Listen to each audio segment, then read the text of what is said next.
मैं हूँ विजय कुमार पाल, एक लेखक।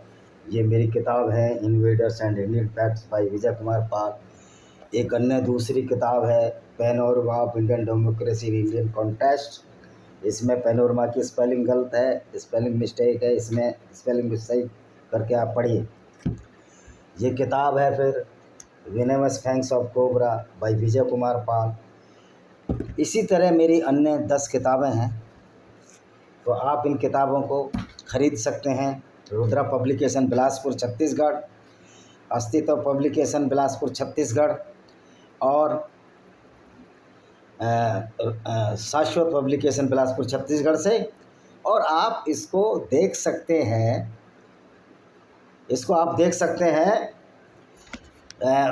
अमेज़ॉन, फ्लिपकार्ट और गूगल में सर्च करके यह सारी किताबें सामने आ जाएंगी, जिसमें पूरा इस्लाम का हमने सिराजा बिखारा है।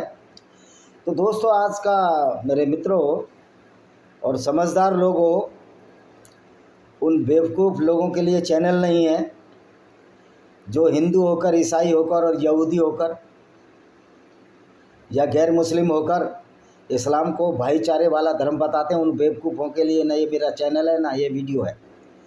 ये हम वीडियो उन लोगों के लिए बनाते हैं जो वास्तविकता को समझते हैं, और यहीं गप्पें वाह प्रोडक्शन नहीं है, वाह इस्लाम ऐसा, ऐसे मूर्ख लोग, उनके लिए ना मेरा यूट्यूब चैनल है ना ये यूट्यूब है।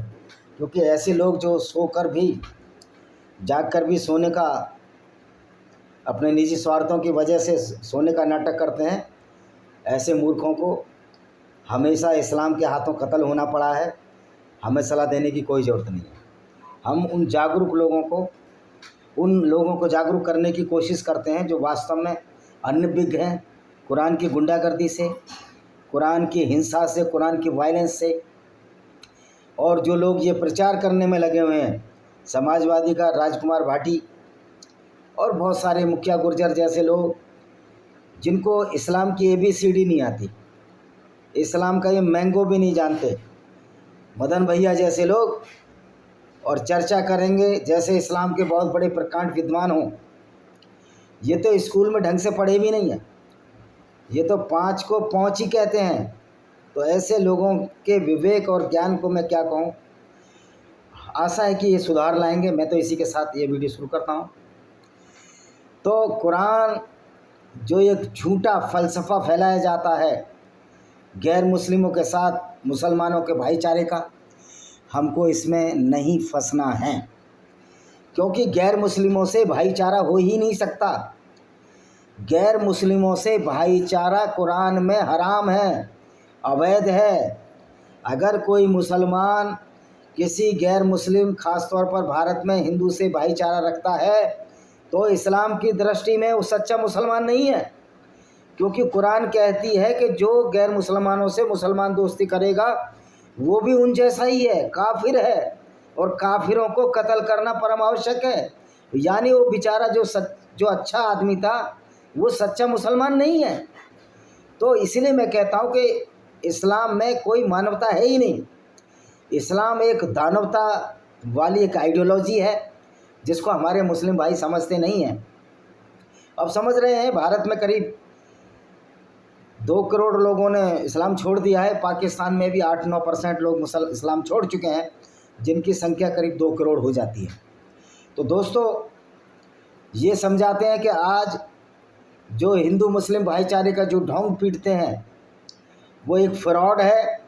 और जो मुसलमान राजनेता या मुसलमान कहता है कि मैं हिंदुओं से भाईचारा चाहता हूँ, तो या तो वो बेचारा एक अच्छा इंसान है जो आपसे भाईचारा चाहता है, या वो एक धोखेबाज है, अंदर से कुछ और बाहर से कुछ।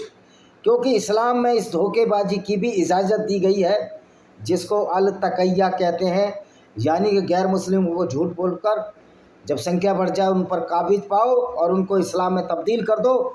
ना माने तो फिर कत्ल की आयत है चैप्टर 9 की, कि अगर कोई इस्लाम कबूल ना करे, अल तौबा की, तो उनको जहाँ पाओ कत्ल करो, उनकी घात में लगा कर बैठो।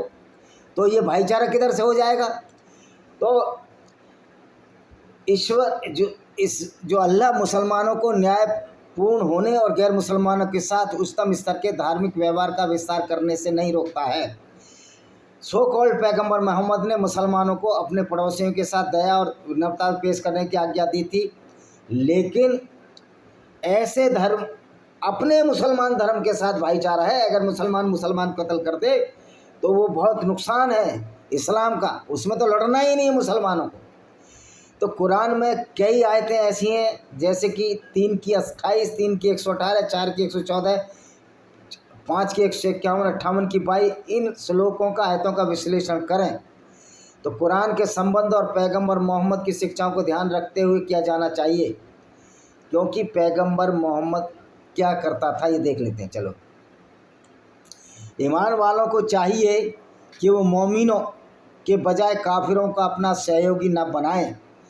यानी कि जो काफिर है, जो इस्लाम को नहीं मानता, जो मोहम्मद को नहीं मानता, जो झूठे अल्लाह पर विश्वास नहीं करता, जो इस्लाम की हिंसा खून खराबे पर विश्वास नहीं करता, झूठी जन्नत और झूठे जहन्नुम में विश्वास नहीं करता, जो इस बात में विश्वास नहीं करता कि मोहम्मद ने चांद के 2 टुकड़े कर दिए थे, जो झूठ बोला मोहम्मद ने, जो इस पर विश्वास नहीं करता कि मोहम्मद एक बुराक नाम के जानवर पर उड़कर गया, उसका पूरा झूठ मैंने अपनी वीडियो में डाला, आप देख लेना। उसमें घोड़ा बनाया हुआ, उसके ऊपर मोहम्मद के स्वरूप का एक आदमी बैठा है, वो आप पीछे देख लेना, सभी चैनलों पर ये मेरे उपलब्ध है। तो उनका अल्लाह से कोई लेना देना नहीं। निश्चित तौर पर ऐसे अज्ञानी अल्लाह से हमारा कोई लेना देना नहीं है जो ये कहता हो कि धरती स्थिर है और सूरज उसके चारों तरफ घूमता है। जब तक कि वे उसके गलत कामों से बचने के लिए खुद एहतियात न करें, अल्लाह आपको चेतावनी देता है कि उनसे सावधान रहें, क्योंकि अल्लाह की ओर आप लौट कर आएंगे। वो अल्लाह चेतावनी देता है कि आप उनसे बच कर रहें कि वो अल्लाह को नहीं मानते। भाई, अल्लाह को मानने से तो अगर मैं हिंदू हूँ, कल मुसलमान हो जाऊँ, तो मेरे उद्देश्य क्या होंगे? पूरी दुनिया में इस्लाम फैलाना, पूरी दुनिया की गैर मुस्लिम औरतों को यदि ताकत आ जाए उनको लूट कर उनको बाज़ारों बेच देना, उनके साथ गैर मुस्लिम औरतों के साथ बंदी बनाकर उनके साथ बलात्कार भी जायज़ है इस्लाम में, कोई मने नहीं है। दूसरों का माल लूटना, 20% हिस्सा पैगंबर को देना, जिसको माले गनीमत कहते हैं, वो भी अच्छी बात है इस्लाम में। तो फिर मैं इस्लाम को क्यों मानूं? अब दूसरी आयत है, हे इस्लाम वालों, चैप्टर 4 की आयत नंबर 41 क्या कहते हैं? हे ईमान वालों की जगह काफिरों को अपना सहयोगी मत बनाओ। क्या तुम ईश्वर को अल्लाह को अपने खिलाफ एक स्पष्ट मामला देना चाहते हो? क्योंकि अल्लाह चाहता ही नहीं है कि किसी गैर मुस्लिम से आपकी दोस्ती हो। और देखिए, एक बड़ी तगड़ी आयत है, सूरा है ये श्लोक है 51, चैप्टर 5 अल-माइदा की आयत। हे ईमान वालों, यहूदियों और ईसाइयों को अपना सहयोगी मत बनाओ। वे वास्तव में एक दूसरे के सहयोगी हैं, और तुम में से जो उन्हें सहयोगी बना लेगा निश्चित तौर पर उनमें से एक है। निसंदेह अल्लाह गलत काम करने वालों का मार्गदर्शन नहीं करता। वो कहते हैं कि ईसाई और यहूदियों को दोस्त मत बनाओ, क्योंकि वो एक दूसरे के सहयोगी हैं। तो ये देखिए, अल्लाह को पनवेश्वर के रूप में इसको ट्रांसलेट कर रहे हैं। अरे भाई, हिंदू धर्म का पनवेश्वर तो वसुदेव कुटुंबकम की कामना करता है, पूरी दुनिया हमारा संसार इसकी कामना करता है। लेकिन तुम्हारा अल्लाह तो न्यायहित क्रूर और अत्याचारी है, जो सिर्फ गैर मुस्लिमों को कत्ल करने की सोचता है। तो ये निकम्मा अल्लाह एक ऐसा लगता है ये क्यों क्रिमिनलों का सरदार है, क्रिमिनलों का सरदार है, अत्याचारी है, बलात्कारियों का सरदार है। क्योंकि जब इस्लाम में गैर मुस्लिमों की औरतों को लूट कर उनके साथ बलात्कार करना जायज़ है, तो ऐसा लगता है कि अल्लाह बलात्कारियों का सरदार है। और वहाँ अपने सेना के रूप में उसने मोहम्मद को भेजा, जो भी यही काम करते थे। बनु कुरैजा यहूदी कबीले की औरतों को लूट कर उनके साथ मोहम्मद ने बलात्कार किया। सफ़िया बिन्त हुयैया, जो बनु नादिर कबीले की बेटी थी और जिसके मामा बनु कुरैजा कबीले के थे, सफ़िया के साथ मोहम्मद ने उसके पति को उसी दिन मारा, उसके पिता को मारा, उसके साथ बलात्कार किया। क्योंकि इस्लाम में गैर मुस्लिम औरतों को लूटकर उनके साथ बलात्कार जायज़ है। तो ये बताइए, अब तो फिर भाईचारा किस तरह हो सकता है? अब ये देखिए, हे ईमान वाले, अपने सिवा औरों को अपना शुभचिंतक न समझो, क्योंकि वे तुम्हें चोट पहुँचाने में कोई कसर नहीं छोड़ते। ये उस समय की बात है जब मोहम्मद झूठे फलसफे गढ़ता था और यहूदियों को कत्ल करने की बात बोलता था, तो यहूदी इसकी मजाक बनाया करते थे। वो चाहते हैं आपको तकलीफ़ पहुँचे। हर व्यक्ति चाहेगा, हर गैर मुस्लिम चाहेगा कि कोई मुसलमान अगर इस्लाम के नाम पर चलता है तो उसको तकलीफ़ पहुँचे। क्या उसका बदला लेना चाहिए हम लोगों को। कब तक कत्ल होते रहोगे आप इस्लाम के नाम पर? क्यों नहीं हमको पुरजोर शोर में एक शोर उठाना चाहिए? क्यों नहीं ये उठाना चाहिए कि इस्लाम में कुरान को बैन किया जाए, उन आयतों को बैन किया जाए जो ये बता रही है। ये तो यहूदी और ईसाइयों का भी है। तो उनकी बातों में घृणा स्पष्ट रूप से जाहिर होती है। भाई घृणा तुम्हारी, इस्लाम से बड़ा तो घृणा की कोई विचारधारा ही नहीं है, जो पूरी दुनिया को दो हिस्सों में बांट देती है। एक हिस्सा वो जो गैर मुस्लिम है और एक हिस्सा वो मुसलमान है, जो कि एक सरदार है, अपराधियों के सरदार हैं, लूट के सरदार हैं, कातिलों के सरदार हैं। इस्लाम तो इनको यही बनाता, अपराधी बनाता है। तो ये क्या कहते हैं, और वह अधिक घृणित हैं। यदि आप समझदारी से सोचेंगे, आपके लिए निश्चात कह रहे आप अगर समझदारी से सोचेंगे, मोहम्मद साहब कह रहे हैं अल्लाह का तो कोई उपदेश नहीं, अल्लाह तो फर्जीवाड़ा है इनका। तो हमने तुम्हारे लिए अच्छा काम निश्चित कर दिया। क्या अच्छा काम निश्चित कर दिया? कि हम आपको लूटने की छूट देंगे गैर मुस्लिम औरतों को। जैसे पहले मोहम्मद ने यहूदी औरतों को लूटा, उसके बाद अरबी और तुर्की मुसलमानों ने हिंदू औरतों के साथ बलात्कार किए, पारसी औरतों के साथ बलात्कार किए। यहूदी औरतों के बाद बलात्कार तो मोहम्मद शुरू ही कर चुके थे, जिसमें सफिया बिन्त हुइया थी, जुवैरिया थी, अस्वा बिन्त मरवान को इन्होंने कत्ल कराया। तो आयत का अनुवाद पढ़ने मात्र से स्पष्ट हो जाता है कि आयत उन काफिरों के बारे में है जो इस्लाम को नहीं मानते थे, और मुसलमान को ये कह रहे मुसलमान को नुकसान हो। भाई तुम तो कहते हो ना कुरान 14 साल पहले है, तो ख़त्म करो उस कुरान को, फेंको रद्दी की टोकरी में। जब कुरान 14 साल पहले के लिए तो अभी क्यों है? तो तुम्हारा ये झूठ भी कि अल्लाह की चीज़ है, अल्लाह की चीज़ तो हमेशा स्थिर रहती है। फिर दुनिया को बनाने वाले की चीज़ क्या अपने लोगों को ये सिखाएगी कि बलात्कार करो, लूटो, उनको नजस गंदा पोटी जितना बोलो? ये भी है, कुरान में बोला गया गैर मुस्लिम नजस पोटी जितने गंदे हैं। अब ये देखिए चैप्टर 58 कुरान अध्याय 58 आयत 22 क्या कहते? तुम ऐसे लोगों को नहीं पाओगे जो अल्लाह और अंतिम दिन पर विश्वास करते हैं, एवं ऐसे लोगों के लिए स्नेह भी रखते हैं जो अल्लाह और उसके पैगंबर के विरोधी हैं, भले ही वे उनके पिता या उनके कोई बेटे, उनके भाई, रिश्तेदारी कौन ना हो।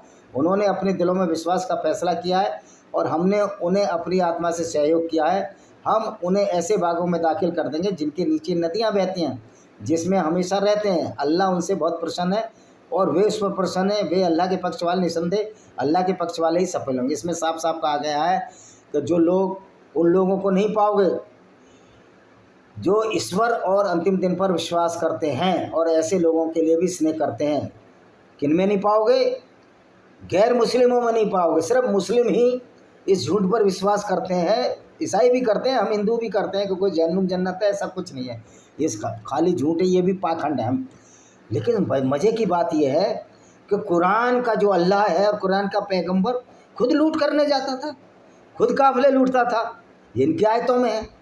और यहाँ तक कहा गया है चैप्टर सूरह अल बकरा में, अल माइदा पढ़ लो, कोई भी चैप्टर कर लो, कुरान में तो यहूदियों के लिए और ईसाइयों के लिए कहा गया है कि जो आज बंदर हैं, मतलब आज के दिन में कोई बंदर है, पिछले जन्म में यहूदी और ईसाई था। और जब क़यामत होगी हर पत्थर के पीछे एक यहूदी छिपा बैठागा और पत्थर ही बता देगा ये यहूदी, उसको मारो। यानी कुरान की आयतें फुल टू फुल गुंडा कर दी हैं। कुरान फिर भी चल रही है, जिंदा है, ये हमको सोचना चाहिए। अब ये कि देखिए, हे ईमान वालो, अल्लाह के पक्ष में दृढ़ बने रहो, न्याय के साक्षी बनो और किसी भी लोगों की दुश्मनी आपको न्याय से भटकने के लिए प्रेरित न करे। किसी भी लोगों की दुश्मनी न्यायपूर्वक कार्य करो। इसमें है गैर मुस्लिम लोगों की दुश्मनी पक्की है, मुसलमानों से दुश्मनी नहीं करनी इनको, जो धार्मिकता के अधिक निकट है। अब इस्लाम कहाँ से धार्मिक है? इससे बड़ा तो अधार्मिक और हिंसाग्रस्त विचारधारा ही नहीं है। लेकिन कुरान है ना, खुद लिखी खुद बनाई। भाई 4 आदमी बैठ के खुद ही वाह कर लें, अपनी पीठ ठोक लें, यही इस्लाम है। मोहम्मद काफिले लूटते थे, औरतों को बलात्कार करते थे, फिर कहते थे जो हम काम कर रहे हैं वो अल्लाह की राह में कर रहे हैं। और अल्लाह तो बेचारा है ही नहीं। अल्लाह तो मैंने बता ही दिया कि अल्लाह नाम का एक फलसफा, एक झूठ है। जब अल्लाह ही नहीं है तो एक सईदी अहमद कह रही थी सारी ज़मीन अल्लाह की, तो अल्लाह को पहले प्रूव तो करो कि सारी ज़मीन अल्लाह की। अल्लाह कोई नहीं है, ये सब झूठ और फिलॉसफी है। और हिंदुओं को तो गैर मुस्लिम मूर्ति पूजकों का जो मूर्ति पूजक करते हैं वो तो बहुत बुरे लोग हैं, जो बहुदेववादी हैं जैसे हिंदू, वो तो मुशरिकीन है, वो तो जजिया देने के बाद उनकी जान की गारंटी नहीं है। यहूदी और ईसाइयों को तो फिर भी कुरान में उनका नाम आया, क्योंकि मोहम्मद ने बड़ी चालाकी से कुरान में यहूदियों की तोरा और जो ईसाइयों का बाइबल का ओल्ड टेस्टामेंट की आयतें चोरी करके रख ली। अब बाइबल पढ़ लो, आप यहूदियों की धर्म पुस्तक पढ़ लो, सब समझ में आएगी माल चोरी का है। हाँ, मोहम्मद ने इस्लाम को अधिक क्रूर बना दिया, क्योंकि ईसाइयत में बलात्कार की अनुमति नहीं है, यहूदियों में बलात्कार की अनुमति नहीं है। तो मोहम्मद ने अल्लाह के नाम पर वो तरीका खोजा जो इनकी काम वासना की पूर्ति करता था, औरतों को लूटकर, और इनकी धन लिप्सा भी पूर्ति, और ये तो फसलों को भी लूट लिया करते थे। तो मोहम्मद से बड़ा तो कोई लुटेरा पैगंबर आज तक नहीं हुआ, और ये ऐसा आखिरी पैगंबर है जो लुटेरा बलात्कारी था। अब बताओ, उसकी शिक्षा तो वही होगी ना जो उसने चाहा। इसलिए गैर मुस्लिमों से भाईचारा मुसलमानों का हो ही नहीं सकता, क्योंकि पैगंबर ने खुद गैर मुस्लिमों को कत्ल किया था इसी आधार पर कि मूर्ति पूजक है, या इस्लाम को नहीं मानते, या झूठे अल्लाह से तुम विश्वास नहीं रखते। अब ये क्या कहता है, अल्लाह तुम्हें इस बात से नहीं रोकता कि तुम उन पर दया करो, उनके प्रति न्याय बनो, जिन्होंने न धर्म की खातिर तुम्हारे से लड़ाई की, न तुम्हें अपने घरों से निकाल दिया। निश्चित तौर पर अल्लाह उन लोगों से पर, अल्लाह जो है, जिन लोगों ने आपसे लड़ाई नहीं की उनसे आप लड़ाई ना करो। लेकिन सवाल ये बात है कि जब जिन लोगों से लड़ाई नहीं की उनसे लड़ाई ना करो, तो पूरे गैर मुस्लिमों को फिर कुरान में 174 बार कत्ल करने का क्यों लिखा हुआ है? और मोहम्मद ने जो भी लड़ाई लड़ी वो खुद अटैक जाके किए, मोहम्मद ने सारे अटैक मोहम्मद ने किए। तो मोहम्मद से तो लड़ाई करने कोई नहीं आया था, मोहम्मद ही लड़ाई करने गया था, क्योंकि लूट का माल इनको अच्छा लगता था, 20% ये मोहम्मद रखता था। तो ये है मोहम्मद का करैक्टर। इसलिए मैं कहता हूँ कि ये जो हिंदू मूर्ख यहूदी और मूर्ख ईसाई जिन्होंने कुरान नहीं पढ़ा, भारत में खासतौर पर मूर्ख हिंदुओं के लिए वीडियो नहीं है, ये समझदार गैर मुस्लिमों का वीडियो है। और हम कुरान की आयतों पढ़कर बता रहे हैं, अपने घर से नहीं बता रहे। पड़ोसियों के साथ मामला, जिब्राइल ने मुझे पड़ोसियों के साथ दयालु और विनम्रता से व्यवहार करने के विषय में बोला है, और इसकी सिफारिश करते हैं। मुझे ऐसे लगने लगा मुझसे मेरा उत्तराधिकारी बने दे देंगे। और पड़ोसी अगर आपका मुस्लिम हो तभी दया दिखानी है, क्योंकि गैर मुस्लिमों के लिए लिखा है उनके तो दोस्ती और भाईचारा ही नहीं करना। तो फिर पड़ोसियों से मुसलमान अच्छा व्यवहार कैसे करेगा हिंदू पड़ोसी से?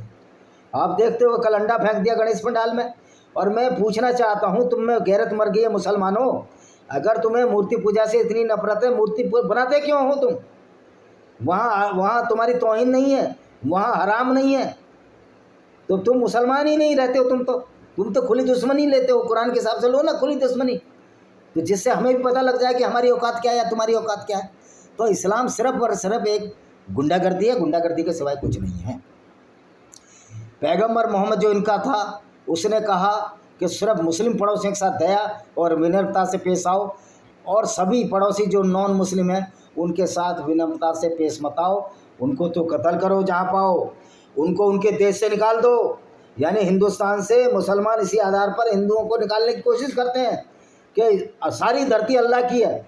वो अलग बात है, अल्लाह है ही नहीं, तो फिर धरती अल्लाह की कैसे है? और फिर इस कुरान पर बैन लगाने के लिए कोई नहीं बोलता। ये बड़े शर्म का विषय है कि पूरी दुनिया में कुरान की वजह से गुंडागर्दी फैल रही है, हिंसा फैल रही है, और भारत के राजनेता भाईचारे की बात करते हैं मुसलमानों से। भाई मुसलमान सब कुछ समझता है, उसकी मदरसे में वही पढ़ाई होती है कि गैर मुस्लिम तो काफिर हैं, इनको कैसे ही मुसलमान बनाओ। अब तलवार के बल से बुला नहीं सकते, क्योंकि अल्लाह की तलवार ख़त्म, इस्लाम का गोल्डन पीरियड ख़त्म, और अल्लाह फर्जी है। अब हमको भी पता है कि अल्लाह कुछ नहीं करेगा, अगर मुसलमान आतंकवादी बनेगा उसको पीतल घुसेड़ दिया जाएगा। तो इस दिमाग से बाहर निकलो, कोई अल्लाह है, ये अल्लाह एक फ्रॉड है। मोहम्मद का कैरेक्टर आपकी किताबों में लिखा है कि मोहम्मद किस तरह औरतों को लूट लेता था, किस तरह औरतों को अस्मा बिनते मरवान को कत्ल कराया, जो एक कवित्री थी, सिर्फ इस बात पर कत्ल कराया। उसका वीडियो मैंने कल डाला है, अबू अवाक का मैं कल डालूंगा। 120 साल की उम्र में उसका भी कत्ल करा दिया, वो भी मोहम्मद की गुंडागर्दी और लूटपाट के विरोध करते थे। तो ये इस्लाम है। इस्लाम में कहीं कोई शांति नहीं है, कहीं भी गैर मुस्लिम के साथ कोई भी शांति का उपदेश नहीं है। और जो ये कहते हैं कि इस्लाम शांति का उपदेश देता है गैर मुस्लिमों के साथ, उससे बड़ा झूठा और पाखंडी मौलाना नहीं है। और ऐसे मौलानाओं को मेरा निर्देश है कि अगर उनके कंचों में पानी है, उनमें पावर है, तो आमने सामने डिबेट करें। मैं साबित कर दूंगा तुम्हारा अल्लाह नाम कोई फ्रॉड है और तुम्हारा मोहम्मद कोई अच्छा व्यक्ति नहीं था। उसका तो कैरेक्टर फॉलो करने लायक नहीं है। उसका कैरेक्टर कौन फॉलो कर रहे हैं मुसलमानों में? जैसे दाऊद इब्राहिम, या ये जितने कातिल छांगुर बाबा और ये जितने भी तालिबान हैं, यही सही इस्लाम को मानते हैं, यही सही इस्लाम को फॉलो करते हैं। इसी के साथ मैं इस वीडियो को विराम देता हूँ। और अगर आपको ये पढ़ना है कि इस्लाम में टेररिज्म कौन है, क्यों है, ये कुरान की पूरी आयतें इसमें लिखी हैं, इसको देख लीजिए आप। इसमें कुरान की वही गुंडागर्दी भरी आयतें लिखी हैं, इसको देख लीजिए आप। तो मैं इसी के साथ मेरी 10-12 किताबें रोज़ दिखाता हूँ। इसी के साथ मैं वीडियो को विराम देता हूँ। वंदे मातरम, जय हिंद, आपका दिन शुभ हो।